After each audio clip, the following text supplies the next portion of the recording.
India Legal presents Courts Roundup.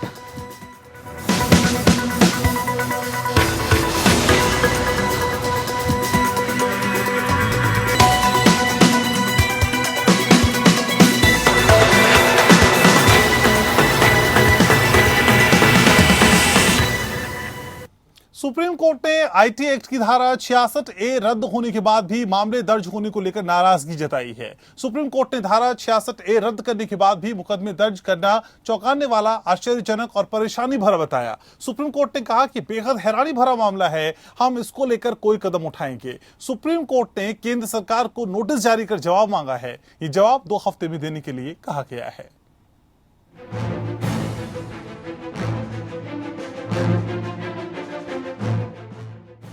Supreme court ने सूचना प्रौद्योगिकी नियम की धारा 66A के तहत पुलिस द्वारा प्राथमिकी दर्ज करने के चलन पर आश्चर्य व्यक्त किया है।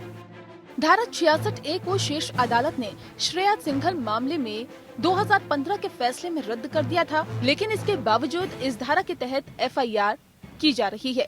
न्यायमूर्ति RF नरीमन की अध्यक्षता वाली पीठ people union for civil liberties या PUCL द्वारा दायर उस आवेदन पर सुनवाई कर रही थी, जिसमें धारा 66A के रद्द किए गए प्रावधान के तहत प्राथमिकी के खिलाफ विभिन्न दिशा निर्देश मांगे गए थे। सुप्रीम कोर्ट ने कहा कि ये चौंकाने वाला, परेशान करने वाला, भयानक और आश्चर्यजनक स्थिति है कि सूचना एवं प्रौद्योगिकी अधिनियम की धारा 66A का इस्तेमाल अभी भी नागरिकों के खिलाफ आपत्तिजनक ऑनलाइन पोस्ट के लिए किया जा रहा है, जबकि वर्ष 2015 में श्रेया सिंघल मामले में इस धारा को निरस्त कर दिया गया था। जस्टिस RF नरीमन की अध्यक्षता वाली 3 सदस्यीय पीठ ने इस प्रावधान के दुरुपयोग को उजागर करने वाले PUCL नामक गैर सरकारी संगठन द्वारा आवेदन पर केंद्र सरकार को नोटिस जारी किया है। NGO की ओर से पेश वरिष्ठ वकील संजय पारिक ने कहा कि 11 राज्यों में जिला न्यायालयों के समक्ष 1000 से ज्यादा मामले अभी भी लंबित और सक्रिय हैं, जिसमें आरोपी व्यक्तियों पर सूचना प्रौद्योगिकी अधिनियम की धारा 66A के तहत मुकदमा चलाया जा रहा है। उन्होंने कहा कि शीर्ष अदालत के निर्देश का अनुपालन सुनिश्चित करने के लिए कोई तरीका होना चाहिए। लोग पीड़ित हैं। इसके जवाब में पीठ ने कहा कि हम इस पर कुछ करेंगे। अटॉर्नी जनरल के वेणुगोपाल ने कहा कि भले ही सुप्रीम कोर्ट द्वारा प्रावधान को रद्द कर दिया गया हो, लेकिन अभी भी बेयर एक्ट में मौजूद है। केवल फुटनोट में उल्लेख किया गया है कि सुप्रीम कोर्ट ने धारा 66A को हटा दिया है। हालांकि पीठ ने कहा कि ये आश्चर्यजनक है, जो हो रहा है वे काफी भयानक, चिंताजनक और चौंकाने वाला है। पीठ ने केंद्र सरकार को जवाब दाखिल करने का आदेश देते हुए 2 हफ्ते बाद मामले पर विचार करने का फैसला लिया है। शीर्ष अदालत ने 24 मार्च 2015 को कहा था कि धारा 66A पूरी तरह अनुच्छेद 19(1)(a) या बोलने और अभिव्यक्ति की स्वतंत्रता का उल्लंघन है। सूचना प्रौद्योगिकी अधिनियम 2000 की धारा 66A के तहत आपत्तिजनक टिप्पणियों को ऑनलाइन पोस्ट करने वालों के लिए 3 वर्ष की जेल की सजा का प्रावधान है। Bureau report. सुप्रीम कोर्ट ने एक IAS अधिकारी द्वारा दायर एक रिट याचिका को खारिज करते हुए दोहराया कि CRPC की धारा 482 के तहत दर्ज याचिका खारिज होने के बाद दूसरी याचिका दायर करने पर रोक नहीं लगाता है। अगर तथ्यों को उचित है, IAS अधिकारी विनोद कुमार ने संविधान के अनुच्छेद 32 के तहत एक रिट याचिका दायर करके अपने खिलाफ लगभग 28 मामलों को रद्द करने की मांग करते हुए सर्वोच्च न्यायालय का दरवाजा खटखटाया था। न्यायमूर्ति UU ललित की अध्यक्षता वाली पीठ ने कहा कि उसे अनुच्छेद 32 के तहत इस याचिका पर विचार करने का कोई कारण नहीं दिखता है। याचिकाकर्ता यदि ऐसी सलाह दी जाती है तो व्यक्तिगत आपराधिक मामलों या शिकायतों को रद्द करने के लिए आपराधिक प्रक्रिया संहिता के तहत हमेशा उपयुक्त आवेदन दायर कर सकता है। न्यायमूर्ति इंदिरा बनर्जी और न्यायमूर्ति अजय रस्तोगी की सहभागिता वाली पीठ ने यह भी कहा कि इस दलील को संबोधित करते हुए उन्होंने संहिता की धारा 482 के तहत पहले के अवसरों पर हाईकोर्ट का दरवाजा खटखटाया था, जिसे बाद में वापस ले लिया गया था। पीठ ने कहा, अधीक्षक और कानूनी मामलों के स्मरणकर्ता पश्चिम बंगाल बनाम मोहन सिंह और अन्य में इस न्यायालय द्वारा आयोजित हिंदू बिंदु पर कानून ACC 1975 3706 में रिपोर्ट किया गया कि ये स्पष्ट है कि पहले की 482 याचिका को खारिज करना धारा 482 के तहत बाद की याचिका दायर करने पर रोक नहीं लगाता है। यदि तथ्य उचित है, ये कहने की आवश्यकता नहीं है कि जब कभी भी याचिकाकर्ता द्वारा संहिता के तहत किसी उपयुक्त आवेदन को प्राथमिकता दी जाती है तो तत्काल रिट याचिका को खारिज किए बिना इसे पूरी तरह से अपने गुणों के आधार पर निपटाया जाएगा। आदर्श कुमार अधिवक्ता जुड़ रहे हैं मेरे साथ सुप्रीम कोर्ट से। तो आदर्श जी, सीआरपीसी की धारा 482 के तहत याचिका दर्ज होने की स्थितियों पर अदालत ने क्या व्याख्या दी, क्या एक्सप्लेनेशन था सर? जी बताना चाहेंगे। इस मामले में सुप्रीम कोर्ट ने कहा है कि सीआरपीसी की धारा 482 के तहत दर्ज याचिका खारिज होने के बाद दूसरी याचिका दायर करने पर रोक नहीं लगाता है अगर तथ्यों को उचित है। वहीं पीठ ने यह भी कहा कि याचिकाकर्ता यदि ऐसी सलाह दी जाती है तो व्यक्तिगत आपराधिक मामलों या शिकायतों को रद्द करने के लिए आपराधिक प्रक्रिया संहिता की तहत हमेशा उपयुक्त आवेदन दायर कर सकता है। वहीं पीठ ने अधीक्षक और कानूनी मामलों के स्मरणकर्ता पश्चिम बंगाल बनाम मोहन सिंह अन्य केस का हवाला देते हुए कहा कि यह स्पष्ट है कि पहले की 482 याचिका को खारिज करना धारा 482 के तहत बाद की याचिका दायर करने पर रोक नहीं लगाता है यदि तथ्य उचित है। यह कहने की आवश्यकता नहीं कि जब कभी भी याचिकाकर्ता द्वारा संहिता के तहत किसी उपयुक्त आवेदन की प्राथमिकता दी जाती है तो तत्काल रिट याचिका को खारिज किए बिना इसे पूरी तरह से अपने गुणों के आधार पर निपटाया जा सकता है। जी शुक्रिया आदर्श जी आपको बातचीत करने के लिए।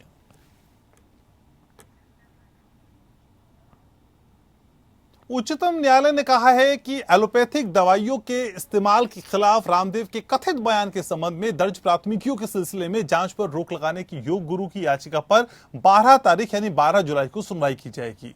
न्यायालय ने कहा कि उसे उस वक्त उक्त बयान के मूल रिकॉर्ड रविवार की रात को ही मिले हैं। शीर्ष अदालत योग गुरु रामदेव के कोविड-19 के दौरान एलोपैथिक दवाओं के इस्तेमाल के बारे में दिए गए बयानों के मूल रिकॉर्ड पर सोमवार को गौर करने वाली थी। रामदेव ने मामले में याचिका दायर कर जांच पर रोक लगाने और इस सिलसिले में उनके खिलाफ दर्ज मामलों को दिल्ली ट्रांसफर करने का आग्रह किया है।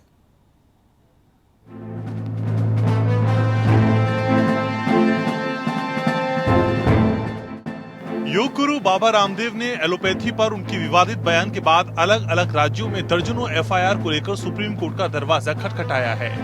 बाबा रामदेव की ओर से याचिका से जुड़े तमाम दस्तावेज और सीडी सुप्रीम कोर्ट में देर रात जमा कराई गई। सुप्रीम कोर्ट अब याचिका पर एक हफ्ते में सुनवाई करेगा।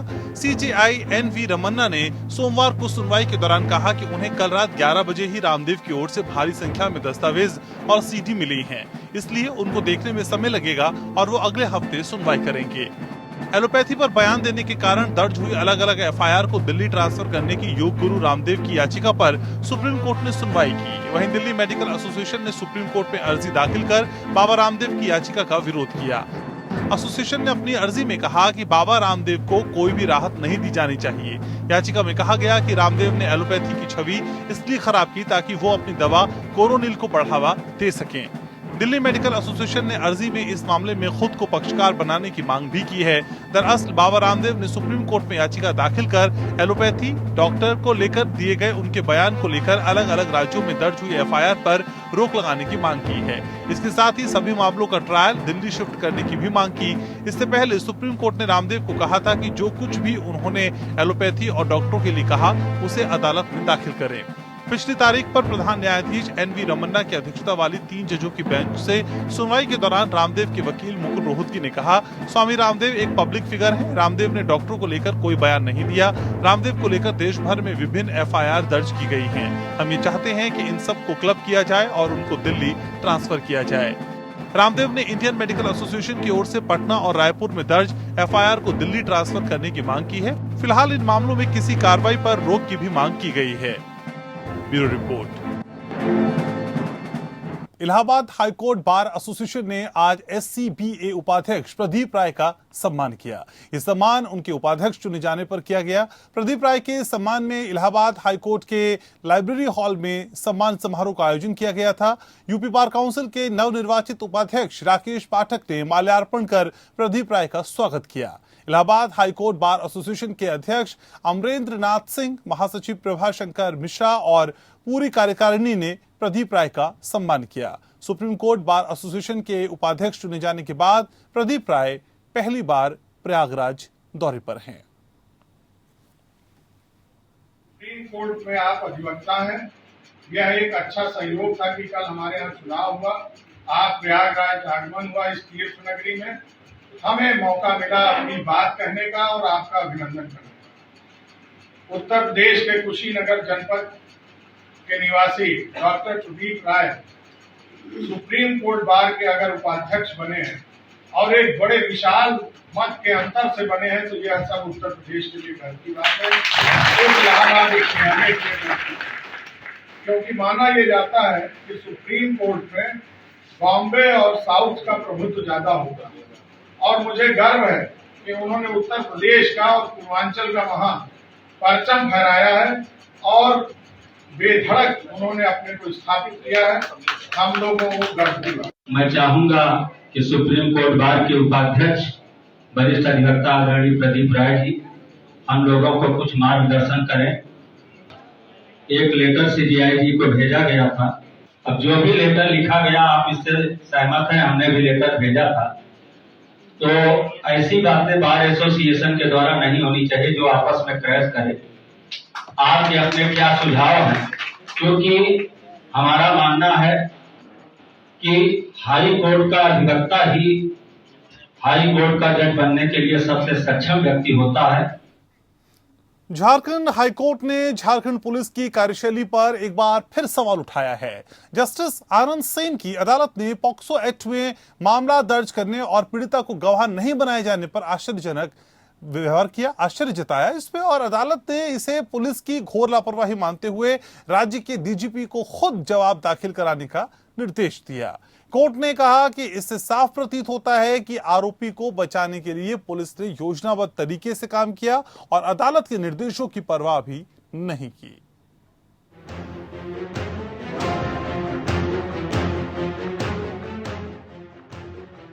यौन अपराधों से बच्चों का संरक्षण अधिनियम या पॉक्सो एक्ट के तहत के मामले में जमानत अर्जी पर सुनवाई करते हुए झारखंड उच्च न्यायालय ने इस बात पर आश्चर्य व्यक्त किया कि जांच अधिकारी ने पीड़िता को चार्जशीट गवाह नहीं बनाया।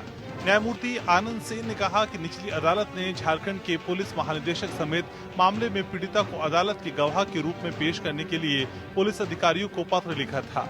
ऐसा करने में अधिकारियों की विफलता पर कोर्ट ने कहा, ये तथ्य न्यायालय के मन में संदेह पैदा करते हैं। क्या पुलिस प्राधिकरण पीड़िता को गवाह बॉक्स में नहीं लाकर अभियुक्त व्यक्तियों का पक्ष ले रहा है? प्रथम दृष्टया इस न्यायालय को ऐसा लगता है। कोर्ट ने जमानत अर्जी पर सुनवाई करते हुए ये टिप्पणियां की। पीड़ित लड़की की उम्र करीब 13 साल है और उसका बयान एक मजिस्ट्रेट के समक्ष दर्ज किया गया था। हालांकि याचिकाकर्ता के वकील ने अदालत के ध्यान में लाया कि पीड़िता से मामले में पूछताछ नहीं की गई थी और न ही उसे चार्जशीट गवाह बनाया गया था। इसलिए कोर्ट ने झारखंड पुलिस के महानिदेशक को मामले की जांच करने और निम्नलिखित प्रश्नों का उत्तर देने का निर्देश दिया। पीड़िता को चार्जशीट गवाह क्यों नहीं बनाया गया? पीड़िता को चार्जशीट गवाह न बनाने के लिए कौन जिम्मेदार है? यदि डीजीपी को पता चलता है कि अब तक कोई जिम्मेदारी तय नहीं हुई तो डीजीपी जिम्मेदारी तय करेंगे और इस कोर्ट को जानकारी देंगे और वो इस कोर्ट को ये भी बताएंगे कि उन लोगों के खिलाफ क्या कदम उठाए गए हैं जिनकी कमियों के कारण पीड़िता को चार्जशीट गवाह के तौर पर नहीं दिखाया गया। पुलिस अधीक्षक साहिबगंज और डीआईजी दुमका ने न्यायालय के निर्देशों पत्रों का जवाब क्यों नहीं दिया है, जो अधिकारियों को पीड़ित का अदालत के गवाह के रूप में पेश करने का निर्देश देता है? क्यों न जांच अधिकारी, प्रभारी अधिकारी मिर्जा चौकी पीएस साहिबगंज, पुलिस अधीक्षक साहिबगंज और डीआईजी दुमका के खिलाफ जानबूझकर अदालत के आदेशों का उल्लंघन करने के लिए अवमानना कार्यवाही शुरू की जाए, जिसमें निचली अदालत ने उन्हें निर्देश दिया था पीड़िता को गवाह के रूप में पेश करें। तथ्यों को सुनने के बाद कोर्ट ने कहा कि इस तरह की निष्क्रियता अदालत की अवमानना है। अधिकारियों के कृत्यों को वास्तविक नहीं कहा जा सकता है। Bureau report.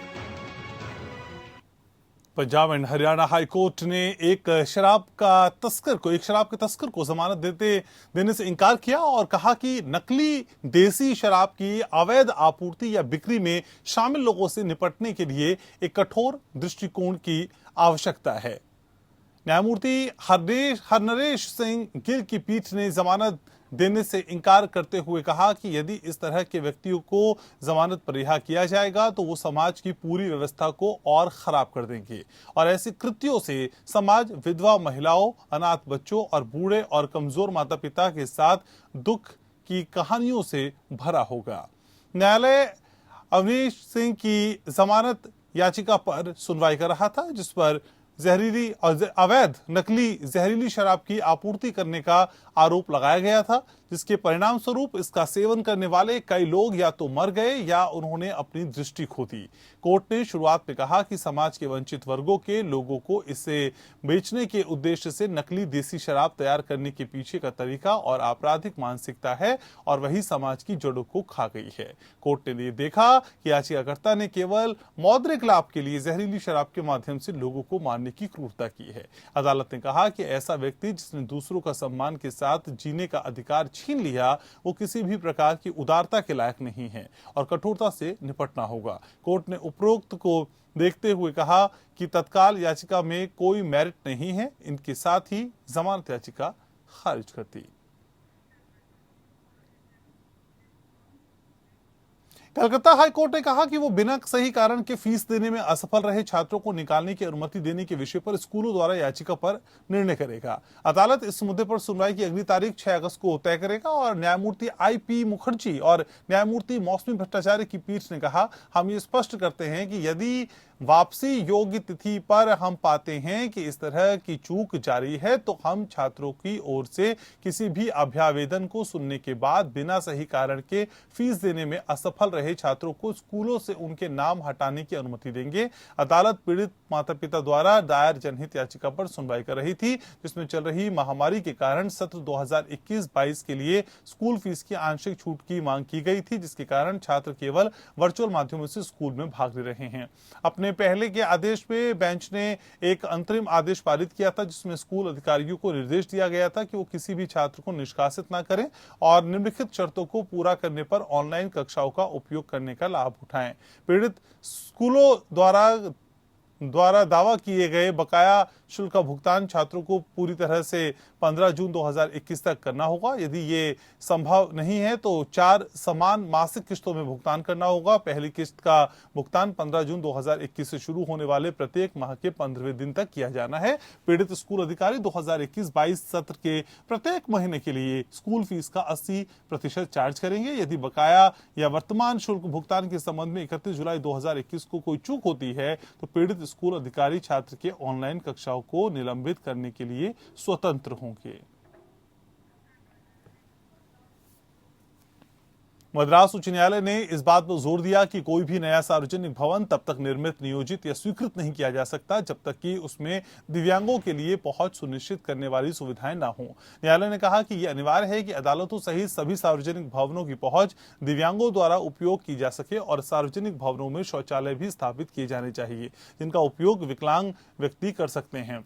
अदालत के आदेश में कहा गया कि प्रतिवादियों को याद दिलाया जाता है कि ऐसे व्यक्तियों के लिए शौचालय और अन्य सुविधाएं सुनिश्चित किए बिना दिव्यांगों के लिए पहुंच प्रदान किए बिना कोई नया सार्वजनिक भवन नहीं बनाया जाएगा, न स्वीकृत या योजनाबद्ध नहीं किया जा सकता। मुख्य न्यायाधीश संजीव बनर्जी और न्यायमूर्ति सेंथिल कुमार राममूर्ति की पीठ M करपगम द्वारा दायर एक जनहित याचिका पर सुनवाई कर रही थी। इस साल की शुरुआत में कोर्ट ने राज्य से एक रिपोर्ट दाखिल करने के लिए कहा था कि दिव्यांगों के लिए सार्वजनिक भवन कितने दूर तक उपलब्ध हैं। सरकार द्वारा एक स्थिति रिपोर्ट दायर की गई। हालांकि कोर्ट ने सोमवार को नोट किया कि रिपोर्ट में यह संकेत नहीं दिया गया कि क्या पूरे तमिलनाडु की इमारतों में विकलांग व्यक्ति पहुंच सकते हैं।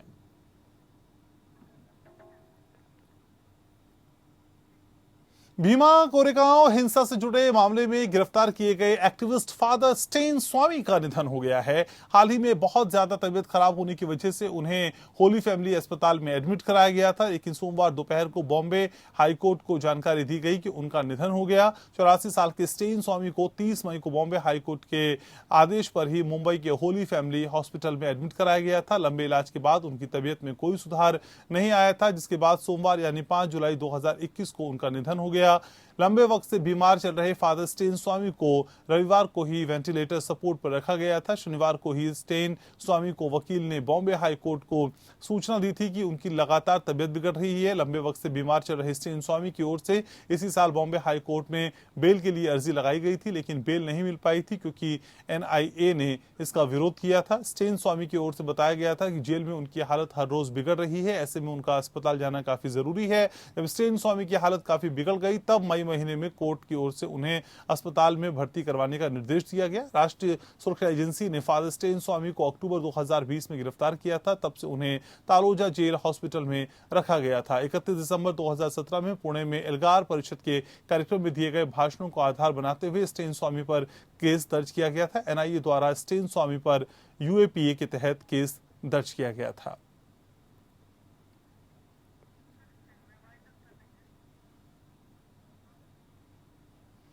तो इन तमाम खबरों के साथ कोर्ट्स राउंड अप में फिलहाल के लिए इतना ही। नमस्कार। India Legal presents Courts Roundup.